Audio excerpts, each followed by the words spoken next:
Halo teman-teman, selamat datang di video pembelajaran yang akan membahas mengenai media presentasi. Langsung aja yuk kita simak bareng-bareng. Sebelum masuk ke materi, kalian harus tahu dulu nih tujuan pembelajaran pada materi media presentasi ini, yaitu yang pertama, mahasiswa dapat memahami pengertian dari media presentasi. Yang kedua, mahasiswa dapat memahami tujuan dari presentasi. Yang ketiga, mahasiswa dapat memahami jenis-jenis media presentasi. Dan yang terakhir, yaitu yang keempat, mahasiswa dapat memahami kelebihan dan kelemahan media presentasi. Oke, kita masuk ke pembahasan tentang pengertian media presentasi itu sendiri. Apa sih media presentasi? Jadi, media presentasi ini adalah pesan atau materi yang akan disampaikan, dikemas dalam sebuah program komputer, dan disajikan melalui perangkat alat saji atau proyektor.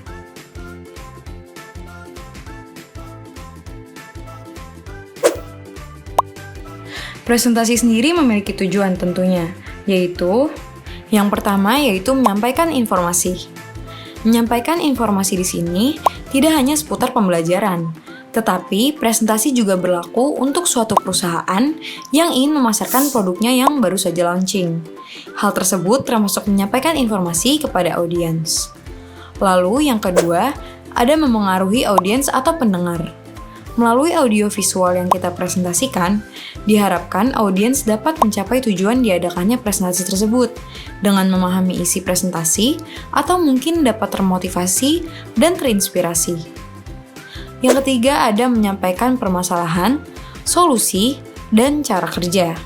Di suatu organisasi, instansi, atau perusahaan, tentu saja ada kegiatan di dalamnya dan diadakan evaluasi untuk mencari permasalahan pada tiap kegiatan. Untuk mencari dan menyelesaikan masalah yang ada, tentu saja menggunakan presentasi agar audiens bisa memahami dengan detail yang dibuat. Berikutnya, kita akan membahas mengenai jenis-jenis media presentasi. Jenis media presentasi mudah ditemukan pada era digital native ini, yaitu yang pertama ada LCD TV atau monitor, yang biasa kalian temukan atau kalian pakai seperti layar laptop atau televisi. Lalu yang kedua ada proyektor yang biasa kalian temukan di ruang kelas atau ruang kantor untuk melakukan sebuah presentasi. Nah, teman-teman, proyektor ini juga memiliki banyak macamnya. Yang pertama yaitu proyektor biasa, yang kedua ada short throw, dan yang terakhir yaitu rear projection. Selanjutnya, ada screen untuk menampilkan hasil proyeksi dari proyektor. Nah, screen pun juga memiliki 3 jenis, yaitu ada portable screen, ceiling screen, dan fixed screen. Tentunya dengan kualitas yang berbeda. Lalu yang keempat ada interactive projector. Melalui ini, presentasi lebih hidup, dapat menulis secara manual pada layar, dan tidak memerlukan banyak tempat, serta dengan resolusi gambar yang tinggi. Lalu ada yang terakhir yaitu ada wall screen. Media presentasi ini biasanya dipakai untuk acara atau event besar, karena tingkat kontras yang lebih tinggi dibanding dengan LCD TV, memiliki fitur pemrosesan gambar digital, serta dapat digunakan pada outdoor.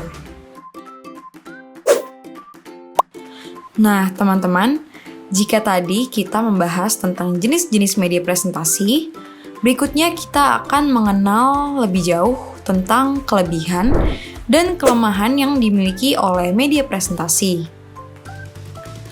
Langsung saja masuk ke kelebihan pada media presentasi. Apa sih kelebihan dari media presentasi? Kelebihan dari media presentasi yang pertama yaitu dapat menyajikan teks, gambar, atau foto, animasi, audio, dan video, sehingga yang dipresentasikan itu lebih menarik. Lalu yang kedua dapat menjangkau kelompok banyak. Yang ketiga ada tempo dan cara penyajiannya bisa disesuaikan. Yang keempat ada penyajiannya masih bisa bertatap muka.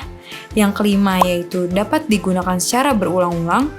Dan yang terakhir yaitu yang keenam, bahan materi-materinya mudah didapat.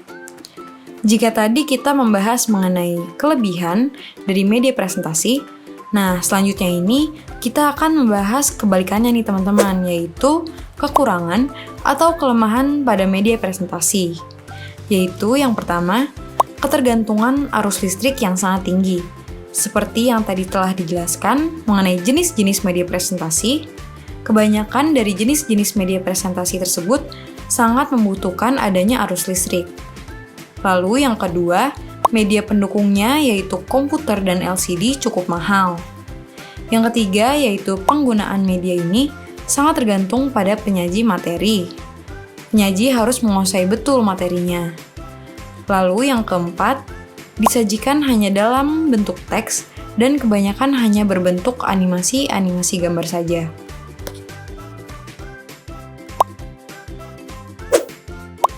Nah, teman-teman, itulah pembahasan mengenai media presentasi. Semoga penjelasan yang sudah kalian dengarkan pada video ini bermanfaat ya bagi kalian. Terima kasih dan sampai jumpa.